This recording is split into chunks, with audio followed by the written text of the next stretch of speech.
Soy María Esperanza Casulla. Soy Andrés Malamud y esto es Ágora, un podcast de conversación política de El Diario AR. Hola Andrés, buen día.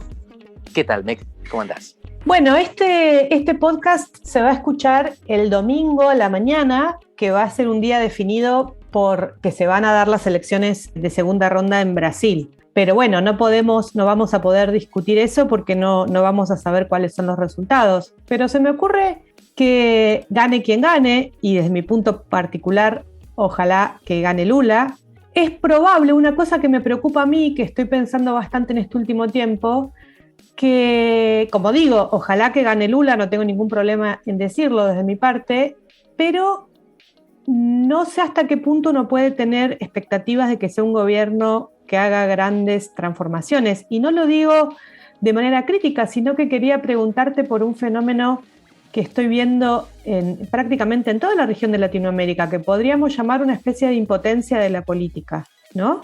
De gobiernos, y que es como paraideológico, de gobiernos de izquierda, como el gobierno de Gabriel Boric en Chile, o como en un caso tal vez extremo el de Castillo en Perú, extremo por la impotencia, no porque sea de extrema izquierda. No sé qué va a pasar en Colombia.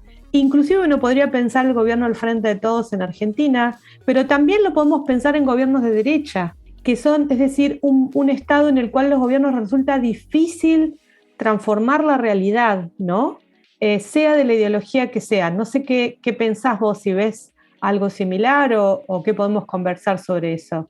Veo algo similar y coincido con vos en las dos cosas. Primero, somos dos por Lula. Segundo, somos dos los que estamos listos a decepcionarnos con lo que Lula puede hacer. Y no es un problema de Lula. Vos lo estás definiendo como un problema estructural, les pasa a todos.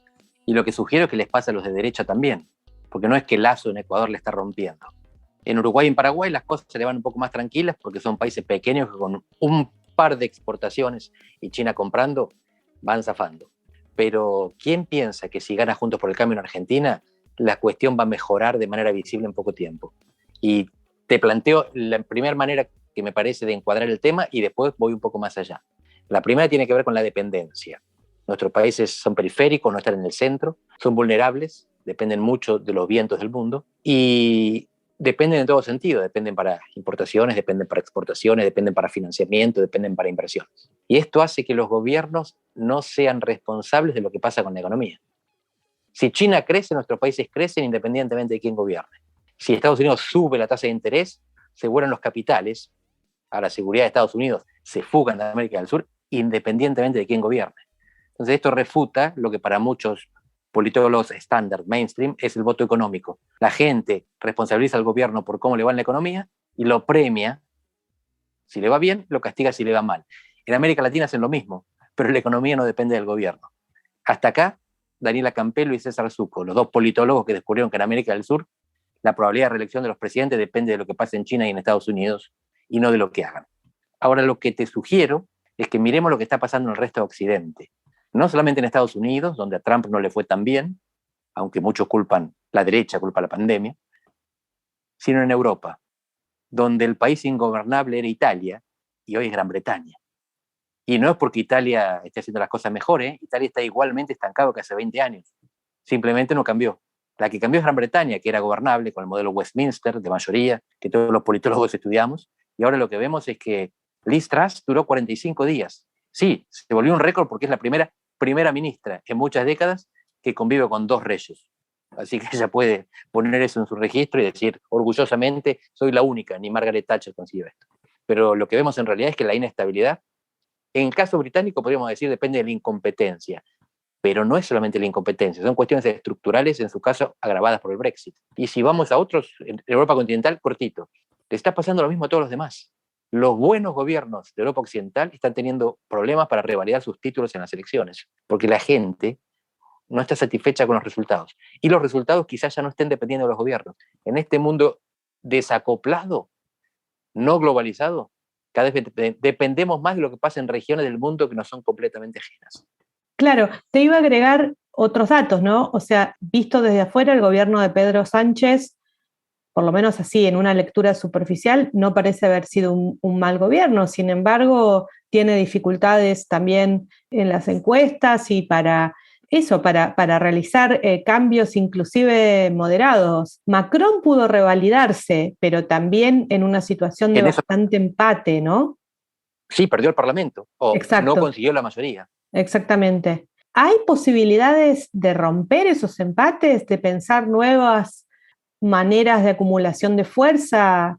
Digo, la derecha radical parece tener un camino en mente, que comparto con vos que no necesariamente tienen éxito en conseguirlo, ¿no? Pero me preocupa más qué pasa con los partidos de izquierda, qué pasa con los partidos socialdemócratas. O sea, cuando digo que la derecha tiene un camino en mente, por ejemplo, el Partido Republicano en Estados Unidos hoy, hay un montón de figuras que extrañamente reivindican a Víctor Orbán en Hungría, ¿no? O sea, ganar el poder y desde ahí hacer cambios que les permitan generar un modelo mucho menos democrático, digamos. La idea es que, bueno, si la democracia nos bloquea, abandonemos la democracia, por decir así, que es algo que yo creo que las fuerzas de centroizquierda no están dispuestas a hacer. Entonces, ¿se puede pensar alguna manera de generar algún tipo de coaliciones que desbloqueen esto?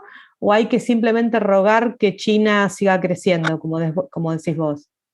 Me haces pensar a medida que vas hablando, porque es cierto que a la derecha no le va tan mal en Occidente, le va peor a la izquierda. Y se me ocurre que la razón es que la izquierda promete, ofrece redistribución, que es una oferta económica. La derecha ofrece valores. La actual derecha ofrece valores. No es una derecha neoliberal que ofrece abrir la economía. Ofrece Dios, patria y familia. Y Dios, patria y familia no dependen de China. Al contrario, los podés ofrecer en contraste con China. El 60% de la humanidad está en Asia.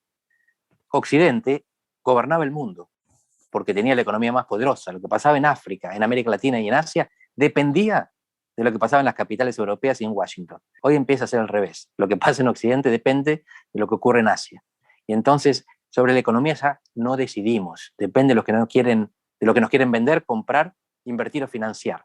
Pero decidimos sobre los valores, que es el reaseguro que tiene la derecha, no solamente porque es un área autónoma, no se periferizan, no se vulnerabilizan, no se dependizan los valores. Al contrario, cuando te quieren imponer de afuera algo, los valores es lo que te protege. Y si esto es así, lo que tenemos que esperar son muchos Orbán. Y si esto es así, las elecciones de este domingo en Brasil son complicadas. Y aquí te agrego un spin. Si gana Lula, es lo mismo que veníamos viendo. Desde 2018, los gobiernos pierden elecciones. Si gana Bolsonaro, puede ser una reversión de tendencia. Los gobiernos ganan elecciones. Si son de derecha. Por eso que estamos diciendo, y repito, lo estoy pensando a medida que hablábamos. Es más fácil defender valores cuando no tenés plata. Es muy difícil defender redistribución cuando no tenés plata.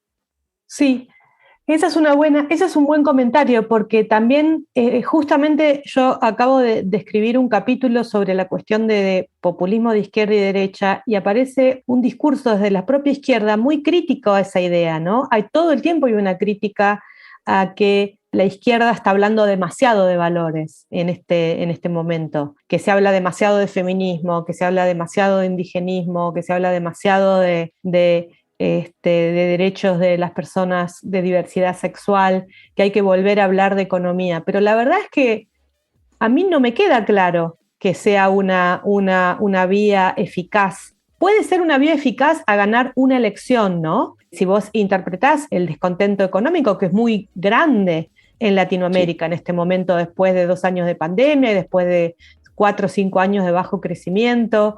Pero si vos no estás en condiciones de cumplir lo que prometiste, de generar esos procesos de redistribución, bueno, el desencanto viene bastante rápido también. Cierto. Y además es interesante esto que decías, porque la izquierda también defiende valores, pero mi impresión es que son valores fragmentarios, son identidades parciales.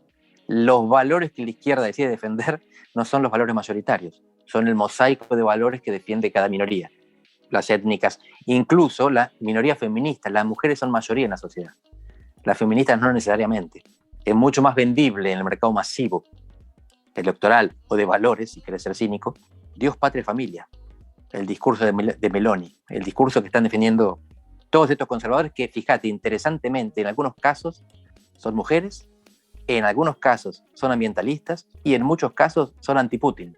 Se reprocesaron para no ser antioccidentales, al contrario. Ser occidentales les sirve para contrarrestar lo que viene de afuera, sean los ortodoxos rusos o los confucianos chinos. Bueno, qué interesante. De cualquier manera, no es una situación que sea demasiado esperanzadora en el corto plazo, pero también es cierto que también los valores esos que defiende la izquierda, aunque son valores, yo estoy de acuerdo con vos en que resulta mucho más difícil sintetizar una identidad a partir de esos valores, también lo que vemos en Irán, digo, también me da cierta pauta de que tampoco van a desaparecer de buenas a primeras, ¿no? O sea, me parece que a mí me da la sensación de que la izquierda tiene que trabajar con eso, no, tal vez no es lo ideal, pero es lo que hay, ¿no? Digamos. Sí. Me alegra que traigas ese tema porque si no íbamos a terminar de manera gloomy, así, brumosa, deprimente. Y no, lo que está pasando en Irán es maravilloso, si termina bien. Pero por ahora es una de las pocas luces de esperanza que se abren en este mundo donde el desacople te lleva a que en Occidente ganen las identidades restrictivas y, bueno, y en Oriente las no democracias. Lo de Irán es una buena señal. Vamos a ver si se consolida, porque por ahora es resistencia. El gobierno lo siguen teniendo los malos. Es así.